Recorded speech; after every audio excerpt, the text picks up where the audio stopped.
꺼져. 당장 꺼지라고.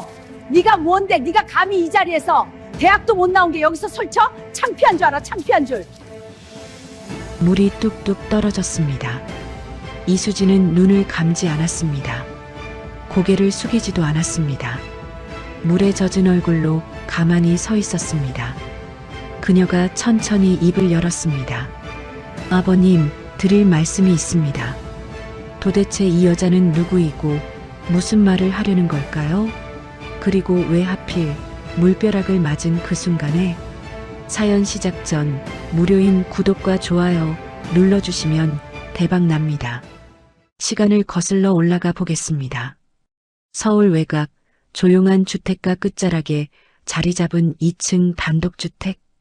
겉으로 보기엔 평범한 집이었습니다.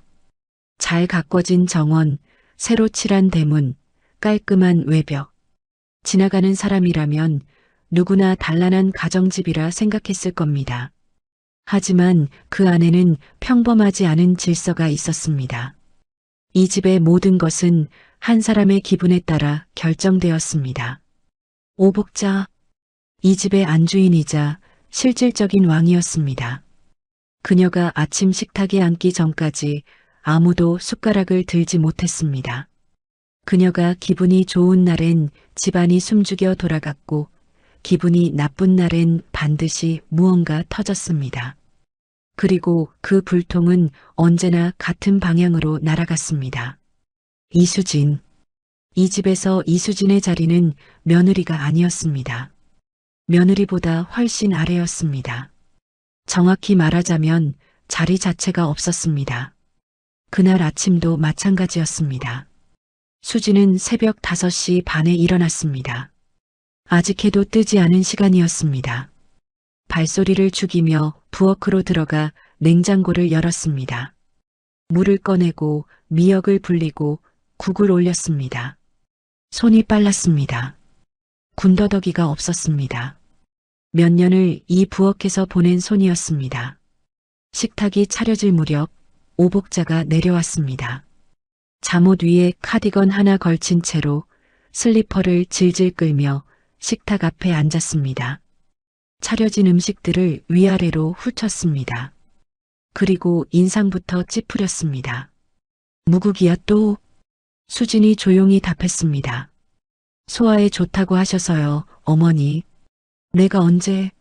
나 그런 말 한 적 없어. 수진은 더 말하지 않았습니다. 말을 이으면 커지는 걸 알고 있었습니다. 오복자는 국을 한 숟갈 떠먹더니 숟가락을 소리나게 내려놓았습니다. 싱거워. 간도 못 맞추면서. 한정우가 내려온 건 그 직후였습니다. 선잠을 깬 얼굴로 식탁 앞에 앉아 국을 한 모금 마셨습니다. 수진이 눈을 한번 마주치려 했지만 정우는 이미 휴대폰을 들여다보고 있었습니다. 이수진의 아침은 매일 그렇게 시작되었습니다. 오복자가 이수진을 처음 봤을 때부터 마음에 들지 않았습니다. 아들 정우가 결혼하고 싶은 사람이 있다고 했을 때 오복자는 당연히 집안부터 물었습니다. 어느 대학을 나왔는지, 부모가 어떤 사람인지. 돌아온 대답이 한심했습니다.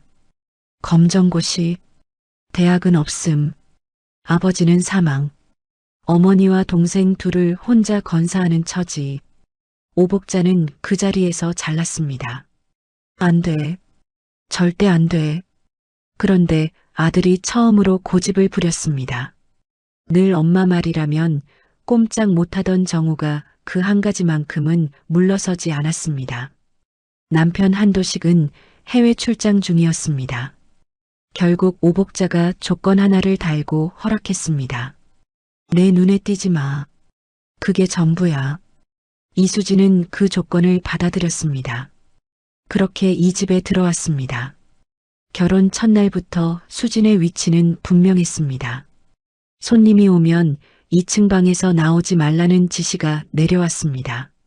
명절에는 상을 전부 차린 다음 정작 상 앞에는 앉지 못했습니다. 오복자의 지인이라도 오는 날이면 오복자는 아침부터 못을 박았습니다. 오늘 손님 오니까 창고 방에 있어. 나오지 마. 수지는 군말 없이 들어갔습니다. 문을 닫고 목소리가 잦아들 때까지 기다렸습니다. 그게 이 집에서 이수진이 할 수 있는 전부였습니다. 오복자가 지인들 앞에서 하는 말은 언제나 정해져 있었습니다. 우리 며느리가 학교를 제대로 못 나왔어. 아들이 어지간히 홀렸지. 내가 얼마나 반대했는데. 지인들이 애매하게 웃었습니다. 수지는 부엌에서 그 소리를 전부 들으며 과일을 깎았습니다. 손이 조금 떨렸지만 멈추지 않았습니다. 남편 정우는 달라질 거라 믿었던 적이 있었습니다. 결혼 전만 해도 엄마가 뭐라 해도 내가 지켜준다 했습니다. 집안에 들어오고 나서 그 말은 사라졌습니다. 어머니가 수진에게 뭔가를 말하면 정우는 옆에서 슬쩍 고개를 끄덕였습니다. 수진이 억울한 표정을 지으면 나중에 조용히 이렇게 말했습니다. 엄마가 틀린 말하는 건 아니잖아. 좀 맞춰줘. 수진은 그 말을 듣고 아무것도 기대하지 않기로 했습니다. 바로 그날부터였습니다. 이수진이라는 사람이 왜 이 집에서 저렇게 버티고 있는지 알려면 그녀가 어디서 왔는지부터 알아야 했습니다. 이수진의 아버지 이만복은 특이한 사람이었습니다. 무역 관련 일을 했고 젊은 시절부터 해외를 떠돌았습니다. 그에게는 하나의 신념이 있었습니다. 아이에게 줄 수 있는 가장 큰 유산은 넓은 세상이다. 그 신념을 말로만 하지 않았습니다. 수진이 초등학교에 입학할 나이가 되었을 때 이만복은 학교 대신 여행을 선택했습니다. 아내는 반대했고 주변도 말렸습니다.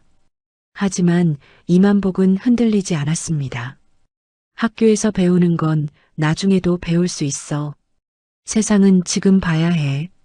그렇게 수진의 학교는 지구가 되었습니다. 첫 번째 나라는 프랑스였습니다. 파리 외곽의 작은 아파트에서 석 달을 보냈습니다. 수진은 처음에 아무것도 알아들을 수 없었습니다. 장을 봐도 공원에서 아이들이 말을 걸어도 그냥 웃는 것밖에 할 수 없었습니다. 그런데 석 달이 지날 무렵 수진은 프랑스어로 장을 볼 수 있게 되었습니다.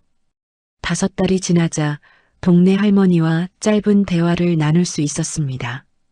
아버지는 그 모습을 볼 때마다 무릎을 탁 치며 웃었습니다. 봐라. 이게 진짜 공부야. 다음은 영국, 미국, 그리고 러시아였습니다. 러시아에 간 건 수진이 12살 되던 해였습니다. 모스크바의 겨울은 혹독했습니다. 영하 20도 아래로 내려가는 날씨에 수진은 처음에 뼈가 시렸습니다. 그래도 버텼습니다. 현지 아이들과 놀고 시장 상인들의 말을 들으며 귀를 열었습니다. 반년이 지나자 말문이 트였습니다. 아버지는 늘 같은 말을 했습니다. 수진아, 언어는 무기야. 상대의 말을 알아들을 수 있으면 그 사람의 생각도 읽을 수 있어. 수진은 그 말의 의미를 그때는 완전히 몰랐습니다. 훗날에야 알게 되었습니다. 세상을 떠도는 삶이 7년쯤 계속되었을 때 이만복이 쓰러졌습니다. 여행 중이었습니다. 동남아시아 어느 낡은 호텔에서 심장이 멈췄습니다. 급성 심근경색이었습니다. 병원에 도착했을 땐 이미 늦었습니다. 수지는 16이었습니다. 한국으로 돌아오니 아무것도 없었습니다. 넓은 세상을 보여주겠다며 학교도 보내지 않은 아버지가 남긴 것은 여행 가방 2개와 저축도 없는 통장이었습니다. 어머니는 충격으로 한동안 일어서지 못했습니다. 동생이 둘이었습니다. 중학생과 초등학생, 먹여야 했고 입혀야 했고 학교도 보내야 했습니다. 수진이 나섰습니다. 16살이었지만 망설이지 않았습니다. 편의점 새벽 알바부터 시작했습니다. 학교를 다니지 않았으니 낮에도 일할 수 있었습니다. 손이 트도록 일했습니다. 검정고시는 독학으로 준비했습니다. 낮에 일하고 밤에 책을 폈습니다. 교과서를 처음 봤지만 이상하게도 어렵지 않았습니다. 세계를 떠돌며 몸으로 익힌 것들이 있었습니다. 역사는 눈으로 봤고, 지리는 발로 걸었고, 언어는 귀로 들었습니다. 그 경험들이 활자와 만나자 이해의 속도가 달랐습니다. 검정고시는 한 번에 통과했습니다. 편의점 다음은 식당이었습니다. 식당 다음은 번역 아르바이트였습니다. 영어 번역은 단가가 괜찮았습니다. 불어 번역을 받아주는 곳은 드물었지만 들어올 때마다 전부 받았습니다. 러시아어는 수요가 적었지만 단가가 높았습니다. 그렇게 동생 둘을 학교 보내고 어머니를 먹였습니다. 자신은 대학을 가지 않았습니다. 갈 여유가 없었습니다. 그게 이수진이었습니다. 한정우를 만난 건 번역 아르바이트를 하던 행사장에서였습니다. 잘 웃는 사람이었습니다. 달달했습니다. 수진의 처지를 듣고도 물러서지 않았습니다. 그게 뭐 어때서? 나는 괜찮아. 그 말 한마디에 수진은 마음이 움직였습니다. 그게 실수였는지 아닌지는 결혼하고 나서야 알 수 있었습니다. 그 무렵 회사에 큰 움직임이 생겼습니다. 인공지능 관련 산업이 급격히 팽창하면서 정밀 부품 수요가 폭발했습니다. 해외 대형 바이어들이 한국의 중소 부품사를 직접 두드리기 시작했고 한도식의 회사도 그 레이더에 걸렸습니다. 규모가 달랐습니다. 500억? 단일 계약으로는 창립 이래 최대였습니다. 시아버지 한도식은 긴장했습니다. 이 계약 하나가 회사의 방향을 완전히 바꿀 수 있었습니다. 성공하면 도약이고 실패하면 신뢰를 잃는 것이었습니다. 컨벤션 센터를 대관했습니다. 국내 중소기업, 대기업 관계자들도 초청했습니다. 전문 통역사도 따로 섭외했습니다. 영어와 러시아어를 동시에 구사하는 검증된 인물이었습니다.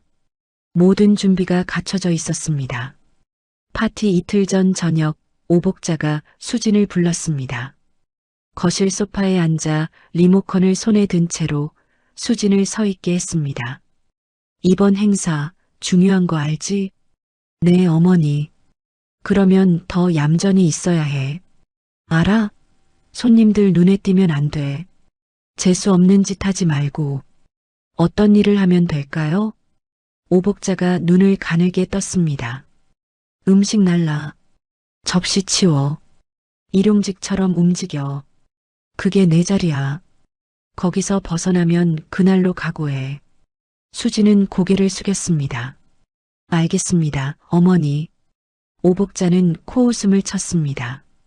그래도 대답 하나는 잘해. 그게 전부지만. 수진이 방으로 돌아온 건 밤 11시였습니다. 창문을 열었습니다. 찬바람이 들어왔습니다. 창틀에 손을 얹고 서울 밤하늘을 올려다봤습니다. 별은 보이지 않았습니다. 도시의 빛이 너무 많았습니다. 아버지가 생각났습니다. 모스크바의 밤하늘은 달랐습니다. 별이 보였습니다. 아버지가 옆에서 별자리 이름을 러시아어로 알려줬습니다. 수진이 따라했고 아버지가 웃었습니다. 언어를 알면 세상이 달리 보인다, 수진아. 수진은 눈을 감았다 떴습니다. 내일이었습니다. 파티 당일. 컨벤션 센터는 이른 아침부터 분주했습니다. 케이터링 직원들이 음식을 나르고 조명이 조정되고 테이블 세팅이 이루어졌습니다. 홀 한쪽엔 계약 테이블이 마련되었고 맞은편엔 칵테일 리셉션 공간이 꾸며졌습니다. 수지는 가장 먼저 나와 있었습니다. 검은 앞치마를 두르고 머리를 낮게 묶은 채로 케이터링 담당자에게 인사하고 음식 동선을 파악했습니다. 어디서 무엇을 날라야 하는지, 어느 테이블이 먼저 세팅되어야 하는지, 케이터링 직원들은 수진을 자기 팀원으로 알았습니다. 오전이 지나고 손님들이 들어오기 시작했습니다. 한도식이 입구에서 악수를 나눴습니다. 오복자가 옆에서 웃으며 인사를 받았습니다. 정우는 양복을 빳빳하게 차려입고 아버지 뒤를 따라다녔습니다. 수지는 쟁반을 들고 홀 안을 오갔습니다. 아무도 그녀를 보지 않았습니다. 그게 오복자가 원하는 풍경이었습니다. 바이어 팀이 도착했습니다. 5명이었습니다. 선두에 선 남자의 이름은 니콜라이였습니다. 체격이 크고 눈빛이 계산적이었습니다. 악수를 나누며 웃었지만 그 웃음 뒤에 무언가가 있었습니다. 수지는 니콜라이 옆을 지나치며 쟁반을 내밀었습니다. 니콜라이는 샴페인 잔을 집으며 수진을 보지 않았습니다. 수진도 그를 보지 않았습니다. 다만 그의 입이 움직이는 것을 봤습니다. 옆 동료에게 아주 낮게 러시아어로 한마디를 했습니다. 수진의 귀가 그 소리를 잡았습니다. 내용은 짧았습니다. 그러나 담긴 의미는 짧지 않았습니다. 수진은 표정을 바꾸지 않았습니다. 쟁반을 들고 다음 테이블로 이동했습니다. 발걸음도 달라지지 않았습니다. 하지만 머릿속은 빠르게 돌아가고 있었습니다. 리셉션이 무르익어가는 동안 수지는 홀 안을 조용히 오갔습니다. 쟁반을 들고 빈잔을 거두고 새 잔을 내밀었습니다. 동선이 자연스러웠습니다. 케이터링 직원들과 섞여 움직이는 수진을 알아보는 사람은 아무도 없었습니다. 이 자리에 초대받은 사람이 아니라 이 자리를 위해 고용된 사람처럼 보였습니다. 오복자가 원하는 그림이었습니다. 오복자는 홀 한쪽에서 지인들과 이야기를 나누고 있었습니다. 진주 목걸이에 단정한 정장 차림이었습니다. 손님들과 악수를 나누고 웃음을 주고받았습니다. 이 자리에서 그녀는 당당한 안주인이었습니다. 아들 정우는 아버지 한도식 옆에 바짝 붙어 서 있었습니다. 양복을 입었지만 어딘가 어색했습니다. 자꾸 넥타이를 고쳐 맸습니다. 손님들과 대화를 나눌 때마다 아버지 눈치를 살폈습니다. 한도식은 바이어들과 리셉션 자리를 이어가면서도 시계를 자주 봤습니다. 통역사가 오지 않았습니다. 약속 시간보다 이미 15분이 지났습니다. 정우가 핸드폰을 꺼내 전화를 걸었습니다. 연결이 되지 않았습니다. 다시 걸었습니다. 역시 연결되지 않았습니다. 한도식이 낮게 말했습니다. 어떻게 된 거야? 정우가 핸드폰을 들여다보며 답했습니다. 연락이 안 돼요. 문자 보냈는데 답장도 없고. 한도식의 미간이 좁아졌습니다. 바이어 쪽에서는 이미 협상 테이블로 이동할 채비를 하고 있었습니다.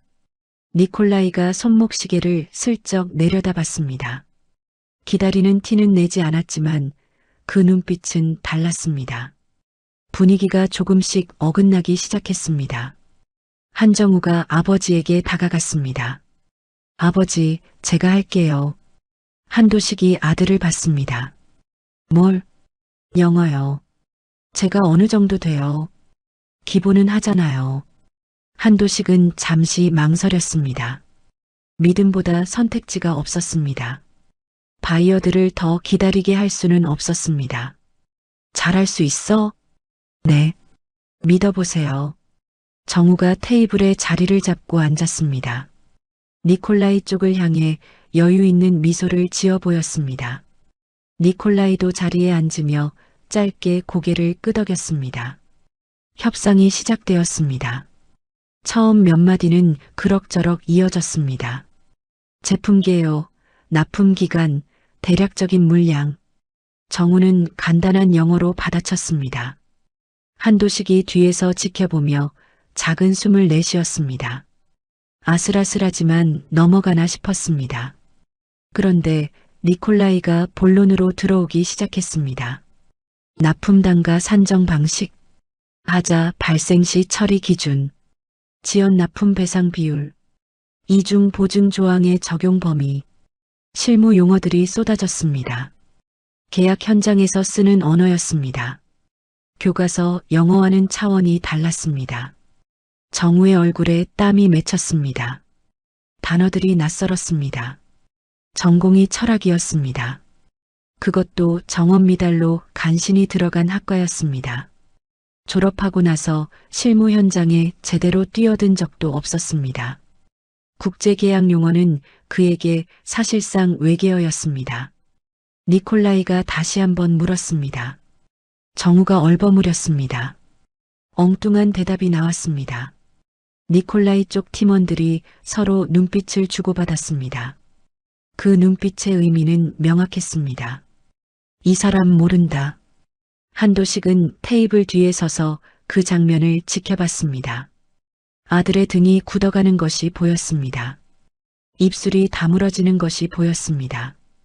테이블 위의 공기가 차갑게 가라앉기 시작했습니다. 수지는 그 장면을 쟁반을 들고 멀찍이서 바라봤습니다. 손끝이 조용히 쟁반 모서리를 쥐었습니다. 바로 그때 홀 입구 쪽에서 소동이 일었습니다. 헐레벌떡 뛰어들어오는 남자가 있었습니다. 넥타이가 비뚤어져 있었고 얼굴이 상기되어 있었습니다. 손에는 서류 가방을 들고 있었습니다.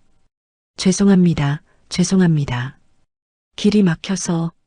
통역사였습니다. 한도식이 빠르게 그를 불렀습니다. 정우가 자리에서 물러났습니다. 안도와 창피함이 뒤섞인 얼굴로 아버지 뒤로 슬쩍 빠졌습니다. 통역사가 테이블에 자리를 잡으면서 협상이 다시 흘러가기 시작했습니다. 겨우 잡은 흐름이었습니다. 수지는 그 모습을 멀찍이서 바라봤습니다. 통역사의 얼굴을 봤습니다. 그리고 니콜라이의 표정을 봤습니다. 니콜라이는 통역사가 자리에 앉는 것을 보며 아주 짧게 눈꼬리로만 웃었습니다. 그 미소가 이상했습니다. 처음 보는 사람에게 짓는 미소가 아니었습니다. 오래 알고 있던 사람을 알아볼 때의 미소였습니다. 수진의 시선이 그 자리에서 멈췄습니다. 협상이 재개되었습니다. 통역사가 중간에서 영어와 한국어를 오가며 내용을 전달했습니다. 한도식이 고개를 끄덕이며 받아쳤습니다. 겉으로 보기엔 순조로웠습니다. 수지는 그 테이블 근처에서 음료를 보충하고 빈잔을 거두며 움직였습니다. 동선이 자연스러웠습니다. 누가 봐도 일하는 사람이었습니다. 하지만 귀는 테이블을 향해 열려 있었습니다. 통역사의 말을 들었습니다. 그리고 니콜라이의 영어 원문과 통역사가 한국어로 전달하는 내용을 동시에 비교했습니다. 처음에는 작은 차이였습니다. 니콜라이가 납품 단가 기준에 대해 말할 때 영어 원문에는 분명히 기준 단가에서 협의 가능한 범위라는 표현이 있었습니다. 그런데 통역사가 한도식에게 전달한 내용이 달랐습니다. 고정단가 기준이라는 방향으로 정리가 되어버렸습니다. 모르면 넘어갈 수 있는 차이였습니다. 아주 작은 차이였습니다. 하지만 계약서에 박힐 문장이라면 이야기가 달라졌습니다. 수지는 쟁반을 든 채로 한 발짝 멈췄습니다. 두 번째 이상한 점은 하자 처리 조항에서 나왔습니다. 니콜라이가 영어로 조건을 짚었습니다. 납품 후 하자 발생 시 전량 교체 비용의 부담 주체를 명시해야 한다는 내용이었습니다. 원문에서 그 부담 주체는 명확히 납품사 쪽이었습니다. 그런데 통역사는 그 조항을 한도식에게 전달하면서 부담 주체를 흐리게 만들었습니다. 양측이 협의한다. 협의와 명시는 달랐습니다. 협의는 나중에 얼마든지 바이어 쪽에 유리하게 해석될 수 있는 표현이었습니다. 수십억이 들어가는 조항에서 그 차이는 치명적이었습니다. 수진의 손이 쟁반 모서리를 조용히 쥐었습니다. 세 번째가 결정적이었습니다. 협상이 세 번째 조항으로 넘어가려는 참이었습니다. 니콜라이가 동료에게 몸을 살짝 기울였습니다. 아주 낮게 주변 소음에 묻힐 듯한 크기로 러시아어를 속삭였습니다. 이 정도면 충분해. 세 번째 조항만 넘어가면 돼. 그 다음은 전부 우리 쪽으로 넘어와. 동료가 입술 끝으로만 답했습니다. 통역사가 잘 처리했어. 니콜라이가 작게 웃었습니다. 처음부터 그러려고 심어놓은 거잖아. 수지는 그 말을 전부 들었습니다. 숨을 들이쉬었습니다. 천천히, 소리나지 않게 지금까지 들어온 파편들이 하나로 맞춰졌습니다. 통역사가 늦게 온 것, 니콜라이가 그를 보며 지은 그 짧은 미소, 조금씩 어긋난 번역들, 그리고 지금 들은 러시아어, 네 통이었습니다. 통역사와 바이어 쪽이 처음부터 짜고 움직이고 있었습니다. 원래 섭외된 통역사 대신 자기 쪽 사람을 심어놓은 것이었습니다. 계약 조항을 아주 조금씩, 아주 교묘하게 바이어에게 유리한 방향으로 기울이면서 한도식 쪽이 눈치채지 못하게 하는 작전이었습니다. 500억짜리 계약이었습니다. 조항 하나가 기울면 나중에 수십억이 더 빠져나갈 수 있는 구조였습니다. 수지는 쟁반을 든 채로 테이블 옆에 멈춰 서 있었습니다. 지금 움직여야 했습니다. 그런데 바로 그 순간 홀 저편에서 시선이 날아왔습니다. 오복자였습니다. 지인들과 이야기를 나누다가 고개를 돌렸는데 며느리가 협상 테이블 옆에 쟁반을 든 채로 멈춰 서 있는 게 눈에 걸렸습니다. 눈이 가늘어졌습니다. 오복자가 빠른 걸음으로 걸어왔습니다. 낮지만 날이 선 목소리였습니다. 뭐 하는 거야 지금? 왜 거기 멀뚱멀뚱 서 있어? 수진이 고개를 돌렸습니다. 어머니, 잠깐만요. 잠깐은 무슨, 계약자리 옆에서 귀나 쫑긋거리고 있는 거야? 재수도 없게. 주변 몇 명이 힐끗 봤습니다. 오복자는 개의치 않았습니다. 오히려 그 시선들 앞에서 더 또렷하게 몰아붙였습니다. 꼴 보기 싫으니까 당장 부엌으로 꺼져. 알겠어? 수진이 입을 열었습니다. 어머니, 지금 통역이. 닥쳐. 오복자의 목소리가 높아졌습니다. 홀 안의 소음이 잠깐 주춤했습니다. 내가 통역은 무슨 통역이야. 내가 뭘 안다고. 주제도 모르고 끼어들어서 망신을 줘도 분수가 있지. 당장 꺼지지 못해? 그리고 오복자의 손이 번쩍 올라갔습니다. 테이블 위에 있던 물컵이었습니다. 얼음이 섞인 찬물이었습니다. 그 컵이 그대로 이수진의 얼굴로 쏟아졌습니다. 철뻑 소리가 났습니다. 연회장이 굳었습니다. 샴페인 잔을 들던 손이 멈췄습니다. 대화를 나누던 사람들이 그쪽을 봤습니다. 바이어 쪽 팀원들도 눈을 돌렸습니다. 얼음까지 섞인 물이 수진의 머리끝부터 턱 끝까지 흘러내렸습니다. 앞머리가 이마에 달라붙었습니다. 앞치마가 흠뻑 젖었습니다. 오복자는 떨리는 목소리로 쏘아붙였습니다. 꺼져. 당장 꺼지라고. 내가 뭔데 내가 감히 이 자리에서 설쳐? 대학도 못 나온 게 여기서 아는 척이야? 창피한 줄 알아. 창피한 줄. 내가 처음부터 이럴 줄 알았어. 이럴 줄 알았다고. 목소리가 연회장 전체에 퍼졌습니다. 아무도 말이 없었습니다. 아무도 움직이지 않았습니다. 정우는 아버지 옆에 서서 눈을 피했습니다. 한도식은 굳은 얼굴로 이쪽을 봤습니다. 물이 뚝뚝 떨어졌습니다. 이수진은 눈을 감지 않았습니다. 고개를 숙이지도 않았습니다. 물에 젖은 얼굴 그대로 가만히 서 있었습니다. 그 눈빛이 달랐습니다. 무너진 사람의 눈이 아니었습니다. 모든 것을 이미 결정한 사람의 눈이었습니다. 수진의 시선이 오복자를 지나쳐 한도식에게 닿았습니다. 그리고 입을 열었습니다. 아버님, 목소리는 떨리지 않았습니다. 드릴 말씀이 있습니다. 한도식의 눈이 며느리를 향했습니다. 연회장 한가운데였습니다. 샹들리의 불빛 아래 물에 젖은 얼굴로 서 있는 며느리가 있었습니다. 앞치마는 흠뻑 젖었고 이마에는 머리카락이 달라붙어 있었습니다. 그 모습이 처참했습니다. 그런데 눈빛이 처참하지 않았습니다. 한도식은 그 눈빛을 알았습니다. 오랫동안 사업 현장에서 수많은 사람을 봐온 눈이었습니다. 저 눈빛은 무너진 사람의 것이 아니었습니다. 무언가를 알고 있는 사람의 것이었습니다. 그가 빠르게 걸어왔습니다. 오복자가 여전히 떨리는 목소리로 뭔가를 더 쏟아내려 했습니다. 이해가 또 무슨... 그만해요. 한도식이 짧게 잘랐습니다. 낮은 목소리였지만 그 안에 무게가 있었습니다. 오복자가 입을 다물었습니다. 한도식이 수진 앞에 섰습니다. 이 며느리를 이렇게 가까이서 들여다본 게 언제였는지 기억나지 않았습니다. 집에 있는 시간이 드물었고 있을 때도 집안일은 복자가 알아서 한다고 믿었습니다. 그 믿음이 얼마나 무책임한 것이었는지는 지금 이 순간 느낄 여유가 없었습니다. 지금은 다른 게 먼저였습니다. 수진아, 할 말이 뭐야? 낮고 차분한 목소리였습니다. 수진이 한도식을 바라봤습니다. 통역이 틀렸습니다, 아버님.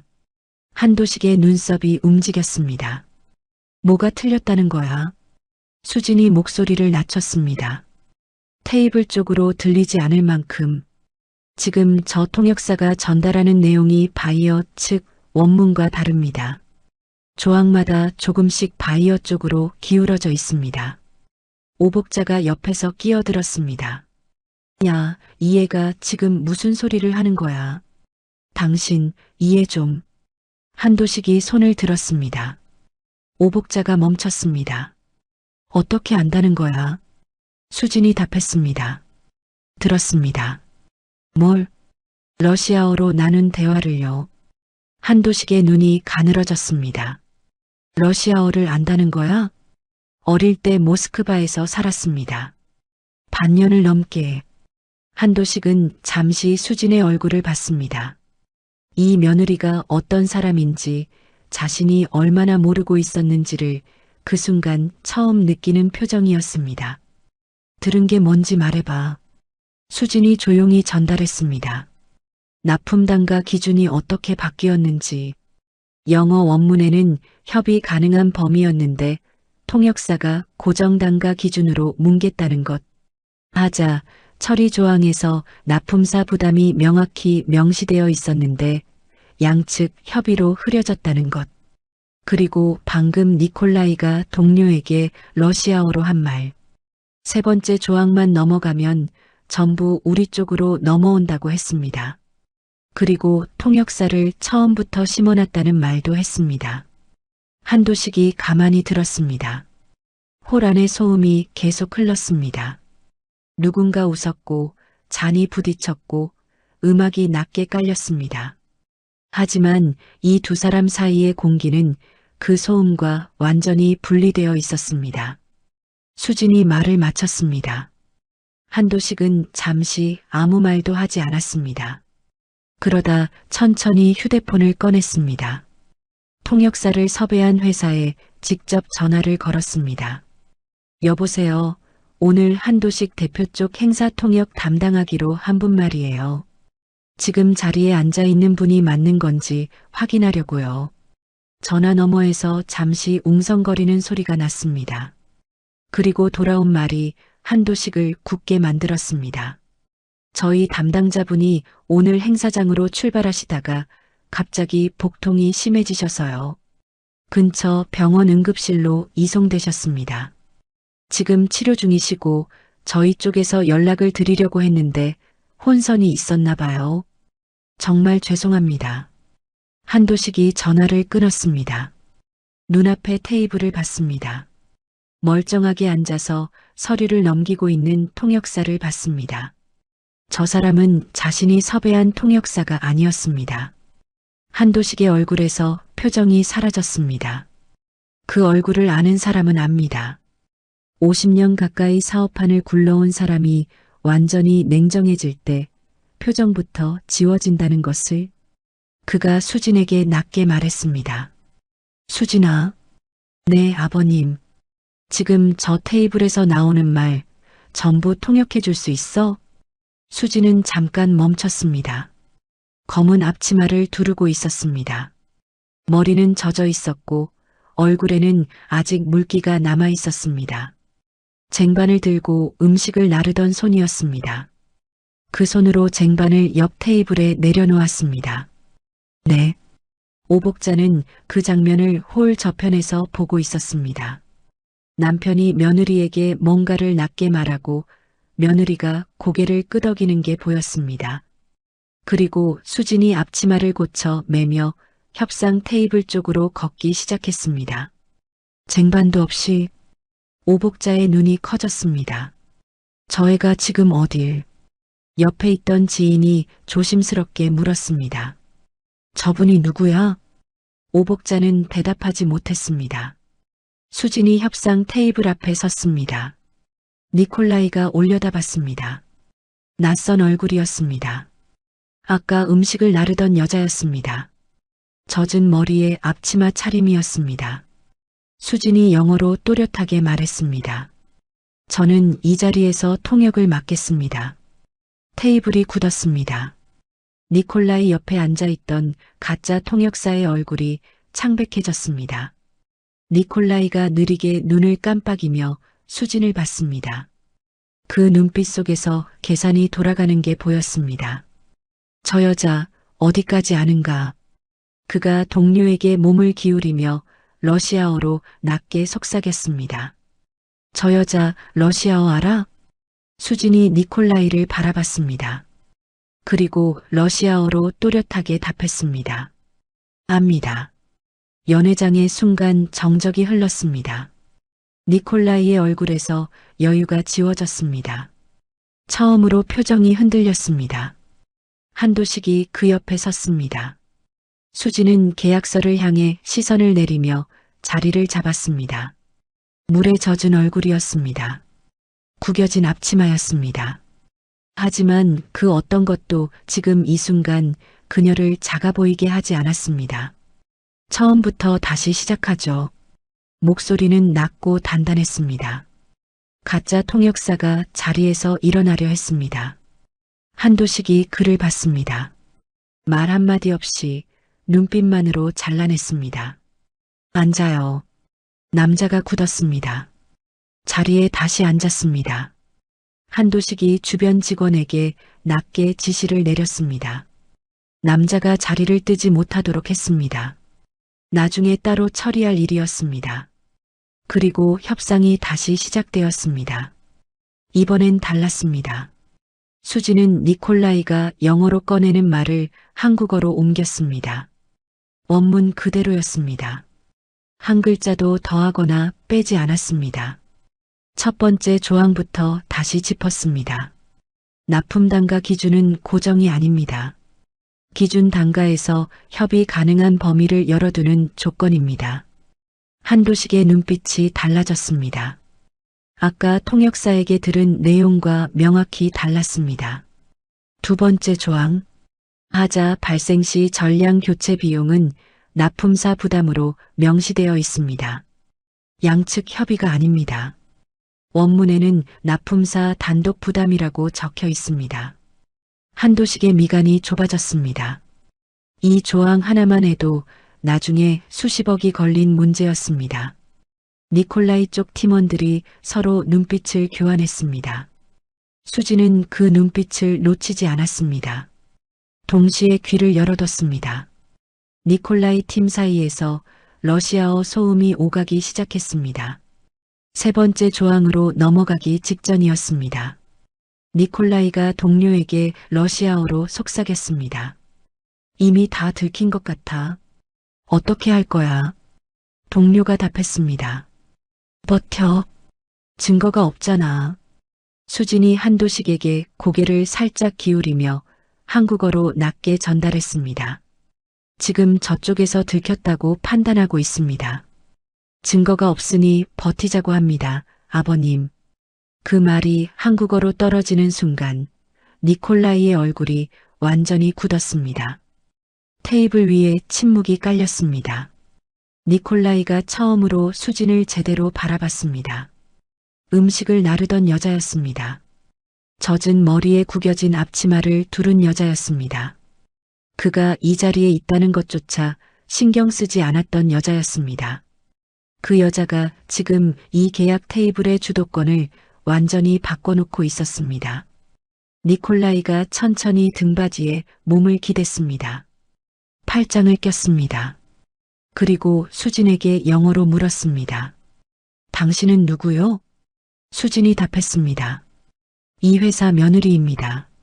니콜라이가 잠시 수진을 보다가 짧게 웃었습니다.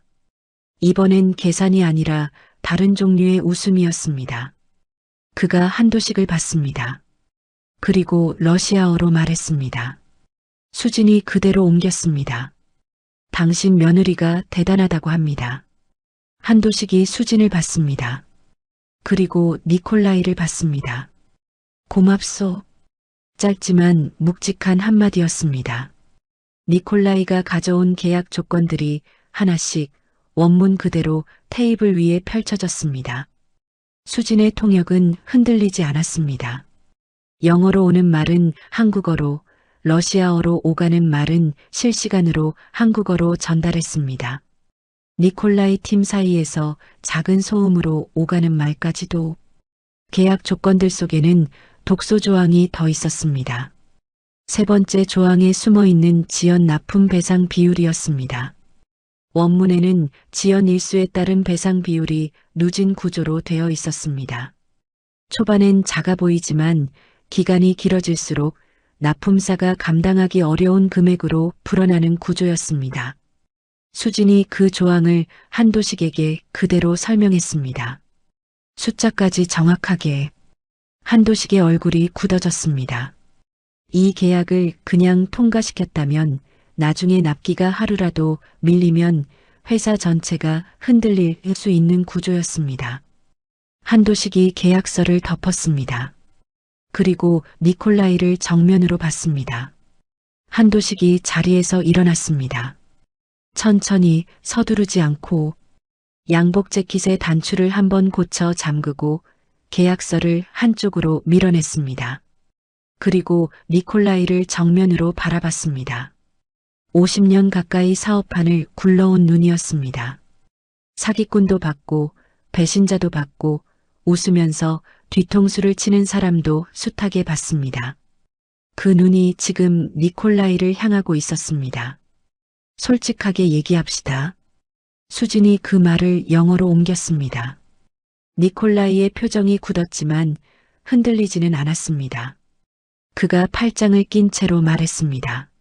무슨 말씀이신지. 한도식이 천천히 말했습니다. 우리 며느리가 오늘 이 자리에서 들은 걸 내가 전부 알고 있어. 당신들이 처음부터 어떤 작전으로 나왔는지도, 통역사를 바꿔치기 한 것도, 조항마다 조금씩 기울인 것도 다 알고 있어. 수진이 그대로 옮겼습니다. 한 글자도 빠뜨리지 않았습니다. 니콜라이의 눈이 잠깐 옆에 앉은 동료에게 갔습니다. 동료는 굳은 얼굴로 시선을 피했습니다. 한도식이 계속했습니다. 그런데 나는 이 자리에서 당신들을 몰아붙이거나 망신을 주려는 게 아니오. 그런 식으로 끝내면 우리 쪽도 손해고 당신들도 손해요. 오늘 이 자리에 어떤 분들이 와 계신지 아시오? 한도식이 홀 안을 천천히 둘러봤습니다. 저쪽에 보이는 분, 국내 굴지의 대기업 협력사 대표요. 그 옆은 중소기업 연합회 임원. 저 안쪽 테이블에는 경제부 기자도 2명 있소. 오늘 이 자리에 온 사람들 하나같이 국내 산업계에 발이 닿지 않은 곳이 없는 분들이요. 수진이 차분하게 통역했습니다. 니콜라이의 팔짱이 조금 느슨해졌습니다. 한도식이 목소리를 낮췄습니다. 하지만 그 낮은 목소리가 오히려 더 묵직하게 깔렸습니다. 만약 오늘 이 자리에서 계약이 어떤 식으로 진행됐는지 알려진다면 당신들은 한국 시장에서 발을 붙이기 어려울 거요. 지금 당장은 몰라도 사업이라는 게 결국 신뢰 아니겠소. 한번 금이 가면 회복이 안 돼요. 니콜라이가 수진을 바라봤습니다. 수진은 눈 하나 깜짝 않고 통역을 이어갔습니다. 한도식이 마지막으로 말했습니다. 그리고 한 가지 더. 지금 현재 당신들이 원하는 스펙의 부품을 이 납품 조건에 맞게 공급할 수 있는 회사가 한국에 우리밖에 없다는 거 당신들이 더 잘 알지 않소? 테이블에 침묵이 흘렀습니다. 니콜라이가 계약서를 내려다봤습니다. 손가락 끝으로 모서리를 가볍게 두드렸습니다. 아무 말이 없었습니다. 그의 팀원들이 러시아어로 짧게 속삭이기 시작했습니다. 수진이 귀를 열었습니다. 이 정도면 우리가 불리한 거 아니야. 계속 버티다가 완전히 뒤집어지면 더 손해야. 애초에 우리가 필요한 건 저쪽 부품이잖아. 다른 데서 구할 수 없는 거. 수진이 한도식에게 낮게 전달했습니다. 저쪽에서 지금 물러서는 쪽으로 방향을 잡고 있습니다. 한도식이 작게 고개를 끄덕였습니다. 니콜라이가 천천히 몸을 앞으로 기울였습니다. 팔짱을 풀었습니다. 그리고 영어로 말했습니다. 조건을 다시 논의합시다. 수진이 그 말을 한국어로 옮겼습니다. 한도식의 입꼬리가 아주 조금 올라갔습니다. 그럽시다. 두 번째 협상이 시작되었습니다. 이번엔 처음부터 원문 그대로였습니다. 숨겨진 조항도 흐려진 표현도 없었습니다. 수진이 영어와 러시아어를 오가며 두 쪽 사이에서 정확하게 내용을 전달했습니다. 납품 단가 기준부터 다시 잡았습니다. 한도식이 제시한 기준 단가는 흔들리지 않았습니다. 니콜라이 쪽에서 낮추려 했지만 한도식은 물러서지 않았습니다. 이 단가 이하로는 품질을 보장할 수 없소. 싸게 가져가서 나중에 하자나면 그게 더 손해요. 수진이 통역했습니다. 니콜라이가 잠시 생각하다가 고개를 끄덕였습니다. 하자 처리 조항은 양측 부담 비율을 새로 조율했습니다. 납품사가 전부 짊어지는 구조에서 납품 과정상 발생하는 문제는 납품사가, 설계 변경으로 인한 문제는 바이어 쪽이 나누어 부담하는 방식으로 수정했습니다. 한도식이 먼저 제안한 내용이었습니다. 니콜라이 팀이 러시아어로 잠깐 의논했습니다. 수진이 조용히 듣고 한도식에게 전달했습니다. 받아들이는 쪽으로 가고 있습니다. 지연 납품 배상 비율의 누진 구조는 완전히 걷어냈습니다. 고정 비율로 바꿨습니다. 기간이 길어져도 납품사가 감당할 수 있는 수준으로 조항 하나하나가 정리될 때마다 테이블 위의 공기가 조금씩 달라졌습니다. 처음에 냉랭함이 사라지고 실무적인 긴장으로 바뀌었습니다. 서로 원하는 것이 분명해지자 협상 자체가 빨라졌습니다. 수지는 그 속도에 맞춰 오갔습니다. 영어로 묻고 한국어로 전달하고 러시아어로 오가는 소음까지 챙겼습니다. 잠깐도 멈추지 않았습니다. 물에 젖은 머리가 조금씩 말라가고 있었습니다. 협상이 마무리 단계로 접어들었습니다.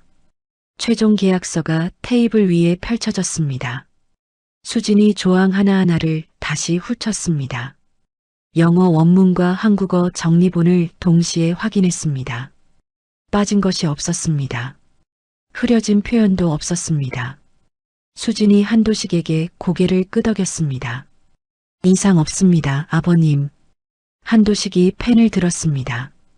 니콜라이도 펜을 들었습니다. 두 사람이 동시에 서명했습니다. 박수 소리가 났습니다. 테이블 주변에 있던 사람들이었습니다. 협상이 마무리되는 것을 지켜보던 초청 인사들이었습니다. 무슨 일이 있었는지 전부 안 것은 아니었지만 협상이 원만하게 체결되었다는 것은 알았습니다. 니콜라이가 자리에서 일어나며 악수를 청했습니다. 한도식과 악수를 나눴습니다. 그리고 수진 쪽으로 몸을 돌렸습니다. 영어로 말했습니다. 오늘 당신 덕분이었소. 수진은 짧게 고개를 숙였습니다. 통역이 제 역할이었습니다. 니콜라이가 웃었습니다. 이번엔 처음 보는 종류의 웃음이었습니다. 계산도 여유도 아닌 그냥 솔직한 웃음이었습니다. 당신 대단한 사람이요. 그 말을 통역하지 않아도 한도식은 알아들었습니다. 파티가 다시 흘러갔습니다. 계약이 체결되었다는 소식이 홀 안에 퍼지면서 분위기가 풀렸습니다. 샴페인이 다시 돌았습니다. 초청 인사들이 한도식에게 축하 인사를 건넸습니다. 악수가 이어졌습니다. 한도식은 인사를 받으면서도 수진이 어디 있는지 계속 눈으로 쫓았습니다. 수진은 다시 쟁반을 들고 있었습니다. 협상이 끝난 직후 말없이 케이터링 동선으로 돌아가 있었습니다. 아무것도 달라지지 않은 것처럼, 아무 일도 없었던 것처럼 그 모습이 한도식의 가슴 어딘가를 건드렸습니다. 행사가 마무리되어 가는 무렵이었습니다. 회사 실무진이 조심스럽게 다가와 한도식에게 보고했습니다. 대표님, 이번 계약 최종 수익 분석 나왔습니다. 기존 예상보다 조건이 훨씬 좋게 정리됐습니다. 독소 조항들이 거쳐서 장기 손실 리스크가 없어졌고요. 순이익 기준으로 최소 100억 이상 올라설 것으로 보입니다. 한도식이 천천히 고개를 끄덕였습니다. 알겠어. 실무진이 물러났습니다. 한도식이 홀 안을 천천히 걸었습니다. 수진이 보였습니다. 빈잔을 거두고 있었습니다. 젖었던 머리가 거의 다 말라 있었습니다. 앞치마는 여전히 구겨진 채였습니다. 한도식이 다가갔습니다. 수진아. 수진이 고개를 들었습니다. 한도식이 잠시 며느리를 봤습니다.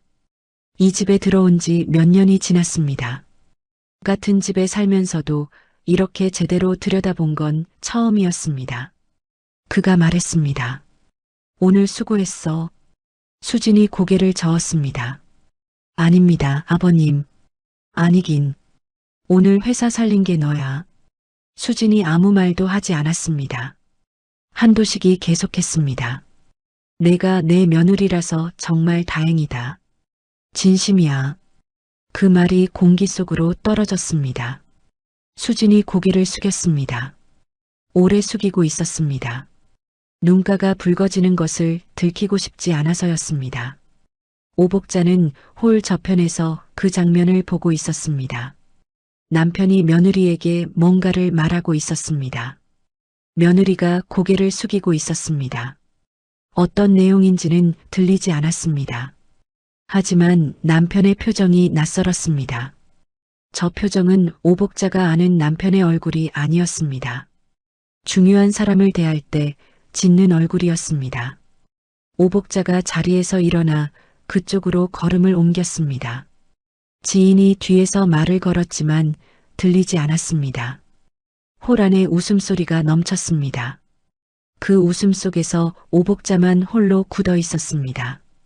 가짜 통역사는 행사가 끝나기 전에 조용히 처리되었습니다. 한도식이 따로 사람을 보내 신원을 확인했습니다. 니콜라이 측에서 고용한 인물이었습니다.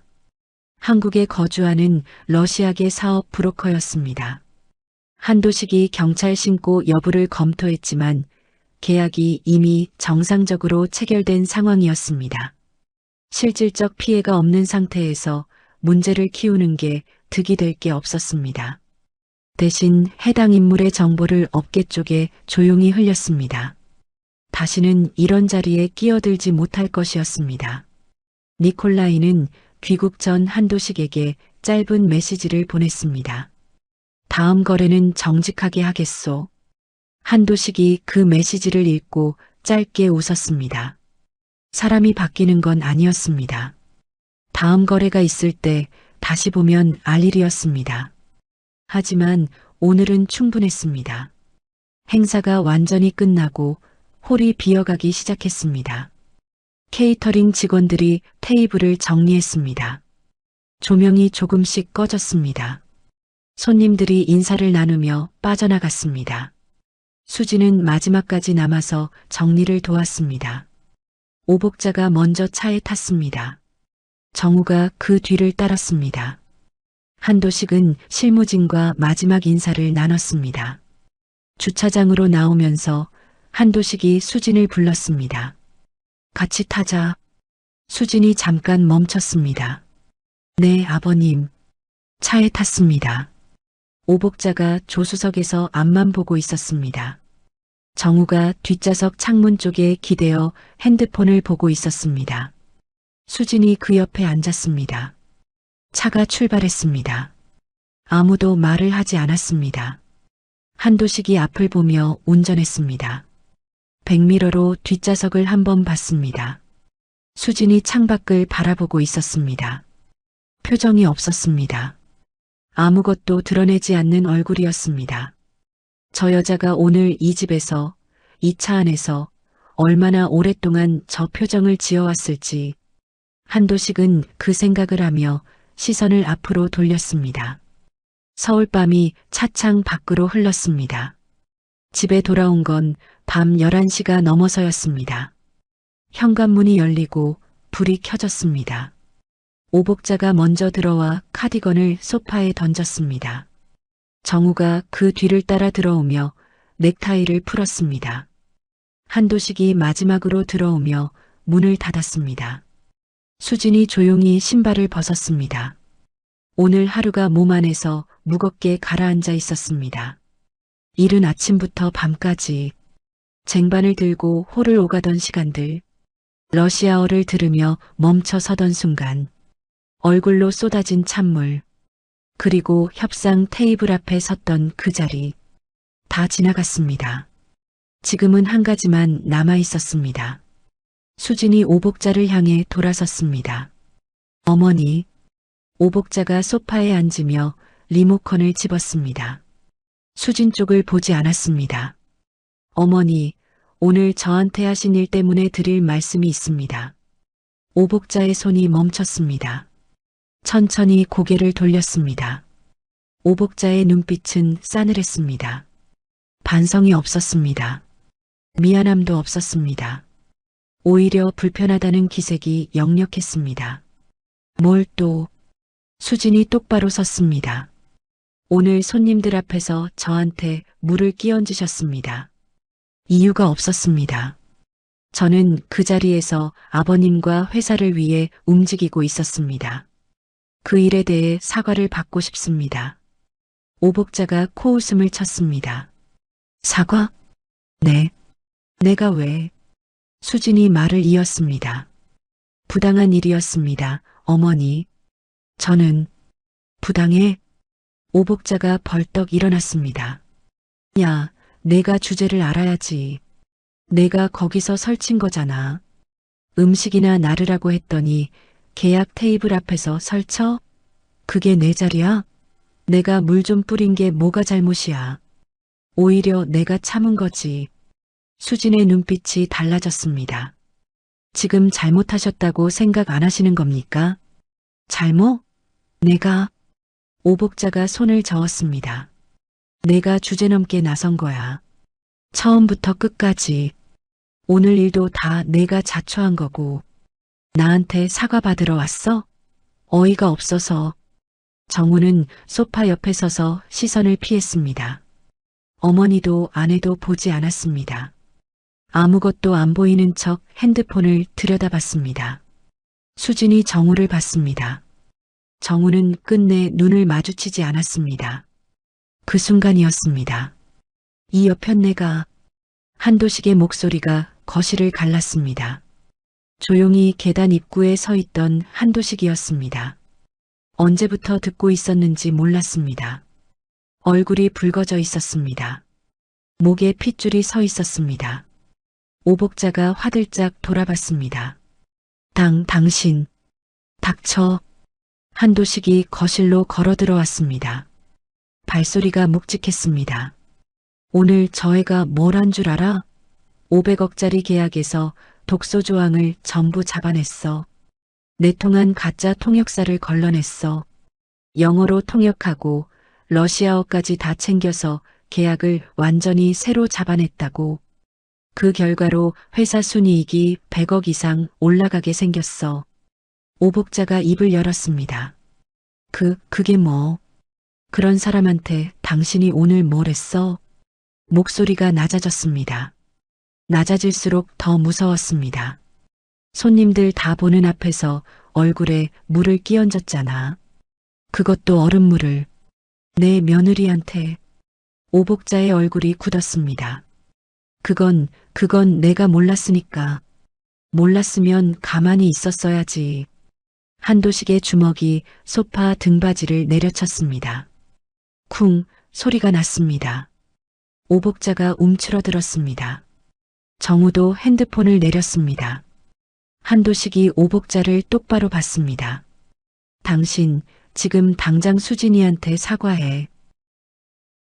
들려요? 사과하라고. 오복자가 굳은 얼굴로 수진을 봤습니다. 입술이 떼어지지 않는 것이 보였습니다. 자존심이 버티고 있었습니다. 그러다 결국 말이 나왔습니다. 미안해. 짧았습니다. 진심이 없었습니다. 억지로 뱉어낸 말이었습니다. 누가 봐도 알 수 있었습니다. 수진이 오복자를 바라봤습니다. 표정이 좋지 않았습니다. 미안합니다 라고 말해야 할 자리였지만 그 말이 나오지 않았습니다. 이 사과가 진심이 아니라는 것을 알기 때문이었습니다. 그 표정을 한도식이 놓치지 않았습니다. 한도식은 거실을 한번 둘러봤습니다.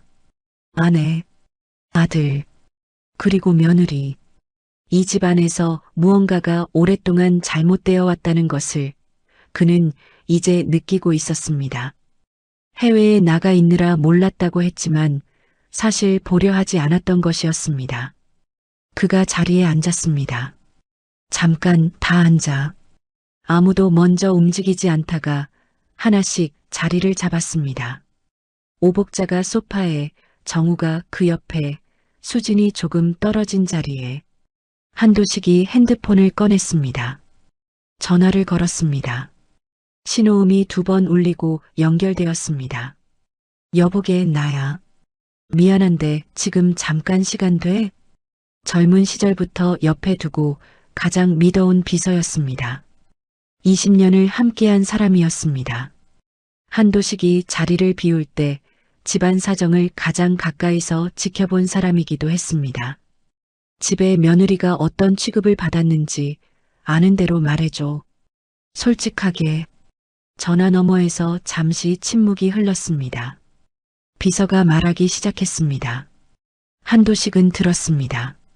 손님이 오면 창고 방으로 들어가야 했던 일, 식탁에 앉지 못한 명절들, 오복자의 지인들 앞에서 공개적으로 무시당한 일들, 대학 못 나왔다는 말을 수시로 들어야 했던 것, 정우가 단 한 번도 아내 편을 들지 않았던 것. 비서의 목소리는 조심스러웠습니다. 하지만 사실을 감추지 않았습니다. 한도식은 그 말들을 들으며 얼굴이 조금씩 굳어갔습니다. 전화가 끊겼습니다. 거실이 조용했습니다. 오복자는 시선을 피했습니다. 정우는 고개를 숙였습니다. 수지는 그 자리에서 가만히 앞을 보고 있었습니다. 한도식이 천천히 입을 열었습니다. 목소리가 낮았습니다. 낮아서 더 무거웠습니다. 내가 집에 없는 동안 이 집에서 어떤 일이 있었는지 이제 다 알았어. 먼저 아들을 봤습니다. 정우가 고개를 들었습니다. 네, 아버지. 한도식이 아들을 똑바로 봤습니다. 내 어미가 내 아내한테 그러는 걸 보면서 넌 뭘 한 거냐? 정우가 입술을 달싹였습니다.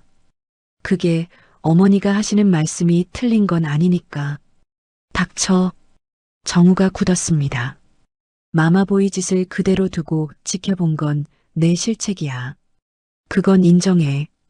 근데 이놈아, 내가 이 회사를 언젠간 물려받을 사람이야. 회사를 물려받을 사람이 엄마 치마폭에 쌓여서 아내 하나 못 지키면 사업을 어떻게 운영해? 정우가 아무 말도 못했습니다. 한도식이 말을 이었습니다. 내일부터 현장직이야. 본사 아니야. 생산 현장. 거기서 처음부터 다시 배워. 언제 올라올 수 있는지는 내 학위에 달려 있어. 정우의 얼굴이 창백해졌습니다. 아버지, 그건. 할 말 없으면 오늘은 들어가. 정우가 입을 다물었습니다. 자리에서 일어나 계단을 올라갔습니다. 발소리가 무거웠습니다. 다음은 오복자였습니다. 한도식이 아내를 봤습니다. 오복자는 이미 표정이 굳어 있었습니다. 남편이 이렇게 나오는 건 처음이었습니다. 아니, 정확히는 이 정도로 차갑게 나오는 건 처음이었습니다. 당신한테 할 말이 있어. 수진이가 대학을 못 나왔다고 그렇게 무시했다는 거 알아? 검정고시 출신이라고 부끄러워했다는 것도, 손님 오면 창고 방에 처박아 놨다는 것도. 오복자가 입술을 굳게 다물었습니다. 그런데 당신, 나한테 한 가지 물어보자고. 한도식의 목소리가 달라졌습니다. 당신 학교 몇 년이나 다녔어? 오복자의 얼굴이 굳었습니다. 국민학교 나왔잖아. 국민학교. 연회장이 아니었습니다. 거실이었습니다. 수진이 그 자리에 있었습니다. 오복자가 국민학교밖에 못 나왔다는 사실을 수진은 그 순간 처음 알았습니다. 오복자의 얼굴이 달아올랐습니다. 그건 시절이 그랬으니까. 나도 알아. 시절이 그랬지. 그래서 내가 당신이랑 결혼할 때 우리 어머니가 뭐라 했는지 기억해? 오복자가 시선을 피했습니다. 배운 것도 없고 집안도 변변찮은 여자랑 결혼하면 안 된다고 했어. 내가 직접 찾아가서 설득했잖아. 당신이 어떤 사람인지 보라고. 학벌이 전부가 아니라고. 거실이 조용했습니다. 한도식이 오복자를 봤습니다. 올챙이 적생각을 못하는 거야, 당신이. 오복자가 눈을 내리깔았습니다. 수진이가 검정고시 출신이라서 부끄러웠다고? 당신은 국민학교 나왔어. 그 당신을 내가 데려와서 이 집을 만들었어. 그 당신이 며느리한테 대학 못 나왔다고 그랬단 말이야. 오복자의 눈가가 붉어졌습니다. 당신도 할 말 없으면 들어가요. 지금 당장 내 앞에 있으면 내가 더 할 말이 나올 것 같으니까. 이번 주 안에 강원도 별장으로 내려가. 당분간 거기 있어. 올라오고 싶으면 반성이 됐을 때 올라와. 오복자가 벌떡 일어났습니다. 당신이 지금 나한테. 다 들었어, 오늘. 한도식이 짧게 잘랐습니다. 손님들 다 보는 앞에서 며느리 얼굴에 얼음물 쏟아붓는 사람이 내 아내야. 그 사람이 지금 나한테 할 말이 있어? 오복자가 입을 다물었습니다. 떨리는 손으로 카디건을 집어들고 2층으로 올라갔습니다. 발소리가 빠르고 불규칙했습니다. 거실에 한도식과 수진만 남았습니다. 한도식이 한동안 아무 말도 하지 않았습니다. 수진도 말이 없었습니다. 오늘 하루에 있었던 모든 것들이 지금 이 거실 안에 다 쌓여 있는 것 같았습니다. 무거웠습니다. 하지만 이상하게 조금 가벼워진 것도 있었습니다. 한도식이 입을 열었습니다. 수진아. 네, 아버님. 앉아봐. 수진이 소파에 앉았습니다. 한도식이 맞은편에 앉았습니다. 나한테 솔직하게 말해줘. 이 집에서 어떻게 지냈는지. 수진이 잠시 한도식을 봤습니다. 다 아시지 않습니까? 비서한테 들은 거랑 내 입으로 하는 말이랑은 달라. 수진이 말하기 시작했습니다. 처음엔 짧게, 조심스럽게. 그러다 한도식이 끊지 않고 들어주자 조금씩 이어갔습니다. 결혼 첫날부터 창고방에 들어가야 했던 것. 명절마다 상 앞에 앉지 못했던 것. 지인들 앞에서 공개적으로 무시당한 일들. 정우가 한 번도 편을 들어주지 않았던 것. 그리고 오늘 모든 손님들이 보는 앞에서 얼굴에 쏟아진 찬물. 수지는 담담하게 말했습니다. 목소리가 떨리지 않았습니다. 하지만 말 하나하나가 얼마나 오래 쌓인 것들인지는 듣는 사람이라면 알 수 있었습니다. 한도식이 가만히 들었습니다. 다 듣고 난 다음 그가 말했습니다. 내가 미안해. 수진이 고개를 들었습니다. 내가 집에 없다는 이유로 눈을 감았어. 집안일은 복자가 알아서 한다고 믿었는데 그게 아니었어. 내 식구를 내가 지키지 못한 거야. 수진이 아무 말도 하지 않았습니다. 진심으로 미안해, 수진아. 그 말이 이 집에서 수진이 받은 첫 번째 진심 어린 사과였습니다. 수진의 눈가가 조금 붉어졌습니다. 참았습니다. 참아온 시간이 길었습니다. 그래서 참는 게 몸에 배어 있었습니다. 한도식이 잠시 자리에서 일어나 창가에 섰습니다. 서울밤이 창밖에 펼쳐져 있었습니다. 그가 말했습니다. 오늘 내가 한 일 나 다 봤어. 통역사를 알아챈 것도, 러시아어로 나눈 말을 하나도 빠뜨리지 않고 잡아낸 것도, 협상 테이블에서 흔들리지 않았던 것도, 영어, 불어, 러시아어. 어디서 그걸 다 배웠어? 수진이 답했습니다. 아버지가 어릴 때 세계를 데리고 다니셨습니다. 학교 대신 여행이었습니다. 한도식이 고개를 돌렸습니다. 아버지가 어떤 분이었어? 수진이 잠깐 멈췄습니다. 큰 세상을 보여주고 싶어 하셨습니다. 언어는 무기라고 하셨습니다. 한도식이 그 말을 되새기듯 잠시 있다가 말했습니다. 맞는 말이야. 오늘 그걸 증명했어, 내가. 한도식이 다시 자리로 돌아왔습니다. 수진 앞에 앉았습니다. 그리고 말했습니다. 한 가지 제안을 할게. 거절해도 돼. 강요가 아니야. 수진이 한도식을 바라봤습니다. 나랑 같이 해외사업부에서 일해봐. 수진이 움직이지 않았습니다. 경영을 배워보라는 거야. 오늘처럼 현장에서 언어로 계약을 다루는 것, 거래처를 만나는 것, 사업의 흐름을 읽는 것. 내가 옆에서 직접 가르칠게. 한도식이 잠깐 멈췄다가 말을 이었습니다. 솔직히 말할게, 수진아. 정우는 믿음이 안 가. 오늘 그 꼴을 보니 더. 수진이 아무 말도 하지 않았습니다. 이 집안을 이을 사람이 누군지 오늘 나는 봤어. 수진은 한동안 아무 말도 하지 않았습니다. 한도식의 제안이 거실 공기 속에 가만히 떠 있었습니다. 수진은 그 말을 받아들이지도 밀어내지도 않은 채로 앉아 있었습니다. 창밖에서 바람 소리가 들렸습니다. 서울밤이 깊어가고 있었습니다. 한도식이 재촉하지 않았습니다. 그냥 기다렸습니다. 이 며느리가 어떤 사람인지 오늘 처음 제대로 봤습니다. 섣불리 밀어붙일 사람이 아니라는 것도 알았습니다. 수진이 천천히 입을 열었습니다. 아버님, 저 이 집에서 며느리로 살면서 제가 누구인지 잊어버릴 뻔했습니다. 한도식이 가만히 들었습니다. 창고방에 들어갈 때마다, 식탁에 앉지 못할 때마다, 어머니 친구들 앞에서 무시당할 때마다, 그냥 조용히 있는 게 맞는 건지, 이게 제 자리인 건지. 수진의 목소리가 낮아졌습니다.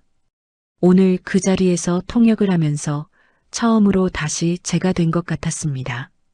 한도식이 그 말을 들으며 눈을 내리깔았습니다. 그 한마디가 오늘 수진이 한 어떤 말보다 무겁게 가슴에 얹혔습니다. 이 집에 들어온 며느리가 자신이 누구인지 잊어버릴 뻔했다는 것. 그 시간이 몇 년이었는지. 그동안 자신은 해외에서 계약을 따고 거래처를 넓히면서 집안에서 무슨 일이 벌어지는지 눈을 감고 있었다는 것. 한도식이 말했습니다. 내가 늦었어. 더 일찍 봤어야 했는데. 미안해. 수진이 고개를 저었습니다. 아버님이 미안하실 일이 아닙니다. 아니야. 내 집 안일이야. 내가 책임져야 할 일이야. 한도식이 수진을 봤습니다. 앞으로는 내가 제대로 챙길게. 내 식구는 내가 책임진다. 그 말이 수진의 가슴 안 어딘가로 조용히 들어왔습니다. 결혼한 날부터 지금까지 이 집에서 자신을 식구로 여겨준 사람이 없었습니다. 남편도 시어머니도. 자신은 언제나 이 집에 딸린 존재였지 이 집의 사람이 아니었습니다. 처음으로 식구라는 말을 들었습니다. 수진이 다시 입을 열었습니다. 제안을 받겠습니다, 아버님. 한도식의 눈빛이 달라졌습니다. 해외 사업부에서 배우겠습니다. 아버님 옆에서 제대로 배우겠습니다.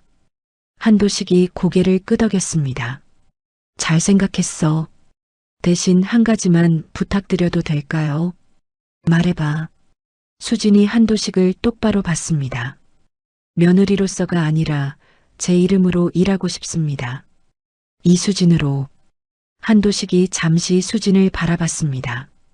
그리고 입꼬리가 조금 올라갔습니다. 그래야지. 당연한 거야. 다음 날 아침이 밝았습니다. 집안이 달라져 있었습니다. 오복자는 이른 아침에 짐을 쌌습니다.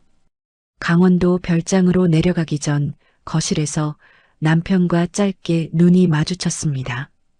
한도식은 아무 말도 하지 않았습니다. 오복자도 말이 없었습니다. 현관문이 닫혔습니다. 정우는 아버지가 말한 대로 현장직 발령을 받았습니다. 아침 일찍 작업복을 받아들고 나가면서 수진과 복도에서 마주쳤습니다. 정우가 멈췄습니다. 처음으로 제대로 아내를 봤습니다. 무슨 말을 해야 할지 모르는 얼굴이었습니다. 미안하다고 해야 하는 건지, 어떻게 시작해야 하는 건지. 수진이 먼저 말했습니다. 잘 다녀와요. 그게 전부였습니다. 정우가 고개를 끄덕이며 현관을 나갔습니다. 문이 닫혔습니다. 수진은 그 문을 잠시 바라봤습니다. 이 결혼이 어디로 갈지는 몰랐습니다. 남편이 달라질 수 있을지도 몰랐습니다. 하지만 지금 당장 그것을 해결하려 하지 않았습니다. 기다려볼 일이 있고 지금 당장 해야 할 일이 따로 있었습니다. 수진은 돌아서서 부엌으로 걸어갔습니다. 그날 오후 한도식의 회사 사무실이었습니다. 한도식이 해외사업부 팀장을 불렀습니다. 오늘부터 이 사람이랑 같이 일할 거야. 내가 직접 데리고 다니면서 가르칠 거고 팀장은 옆에서 실무 지원해줘. 팀장이 옆에 선 사람을 봤습니다. 단정한 차림의 여성이었습니다. 낮게 묶은 머리, 또렷한 눈빛. 어디선가 본 것 같은 얼굴이었는데 기억이 나지 않았습니다. 한도식이 소개했습니다. 이수진 씨야. 앞으로 해외사업부에서 경영 수업 받을 거야. 잘 부탁해. 팀장이 고개를 끄덕이며 악수를 청했습니다. 잘 부탁드립니다. 수진이 악수를 받으며 또렷하게 말했습니다. 이수진입니다. 잘 부탁드립니다. 이름이었습니다. 며느리가 아니었습니다. 시댁 큰아들 아내가 아니었습니다.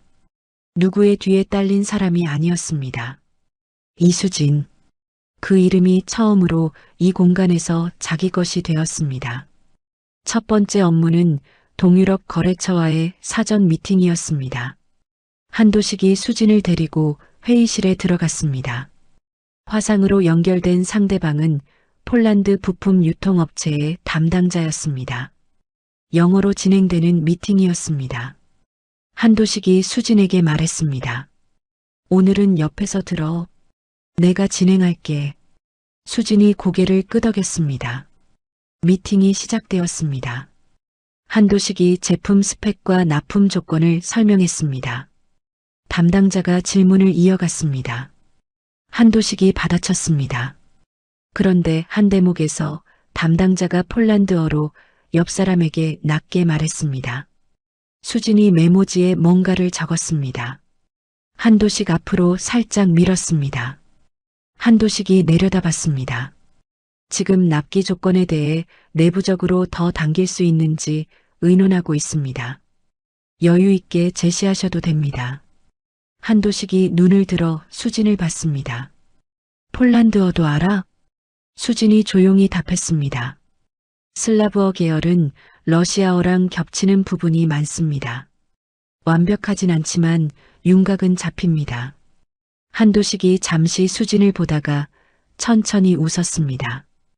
회의실에서 처음으로 웃은 순간이었습니다. 그날 저녁 미팅을 마치고 나오면서 한도식이 말했습니다. 수진아, 네, 아버님. 다음 달에 동유럽 출장이 있어. 같이 가자. 수진이 고개를 들었습니다. 거래처 직접 만나는 자리야. 현장에서 배우는 게 빠르니까. 어때? 수진이 잠깐 생각했습니다. 그리고 답했습니다. 가겠습니다. 한도식이 고개를 끄덕였습니다. 잘 생각했어. 두 사람이 나란히 복도를 걸었습니다. 창밖으로 서울 저녁이 내려앉고 있었습니다. 빌딩들이 불을 켜기 시작했습니다. 도시가 살아 있었습니다. 수지는 그 불빛들을 바라봤습니다. 어릴 적 아버지가 데리고 다니던 도시들이 떠올랐습니다. 파리의 저녁, 런던의 아침, 모스크바의 겨울. 아버지가 옆에서 말했습니다. 세상은 넓어. 넓은 만큼 내 자리가 있어. 그 말이 지금 이 순간에야 완전히 이해되었습니다. 며칠이 지났습니다. 강원도에 내려간 오복자에게서 전화가 왔습니다. 한도식이 받았습니다. 짧은 통화였습니다.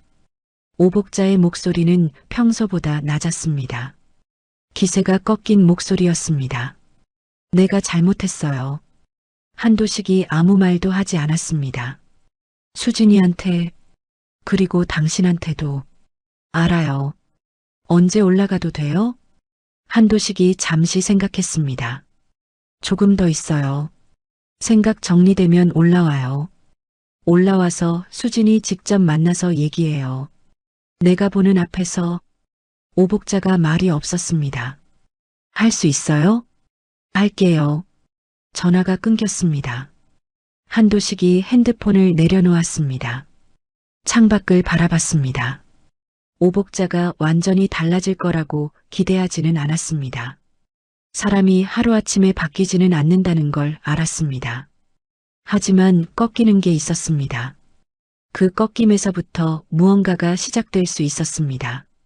나머지는 시간이 할 일이었습니다. 정우가 현장에서 첫 번째 줄을 보내고 돌아왔습니다. 피곤한 얼굴이었습니다.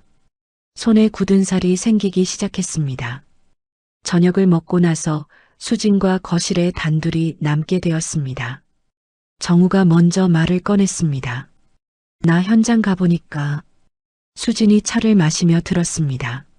내가 얼마나 모르는지 알겠더라고. 수진이 아무 말도 하지 않았습니다.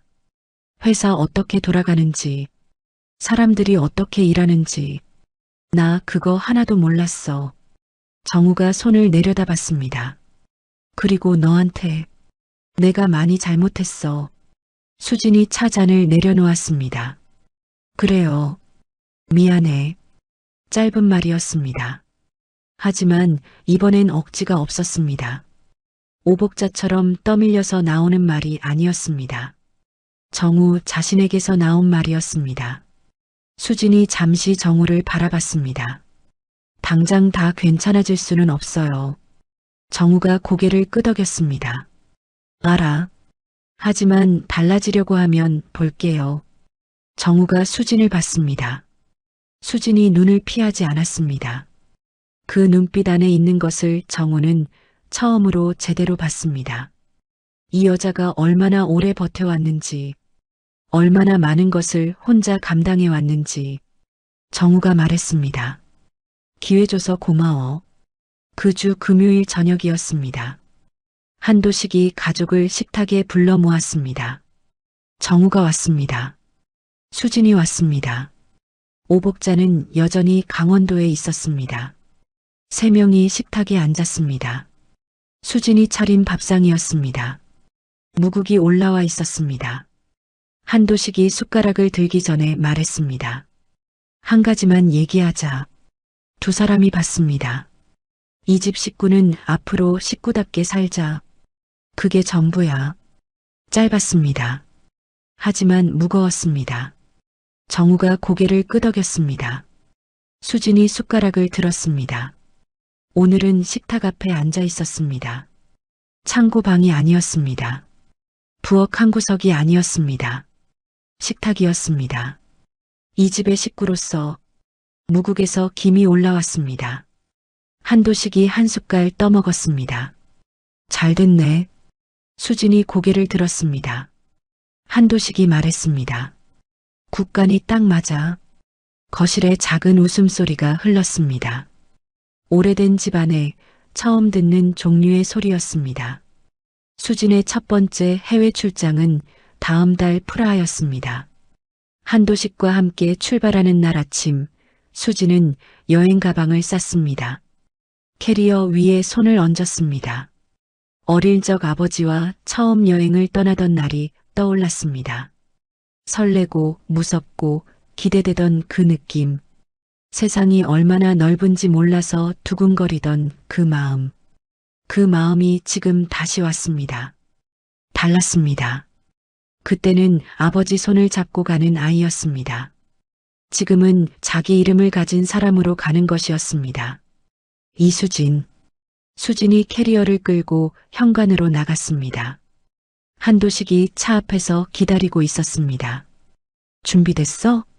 수진이 고개를 끄덕였습니다. 네, 아버님. 차가 출발했습니다. 서울이 뒤로 물러났습니다.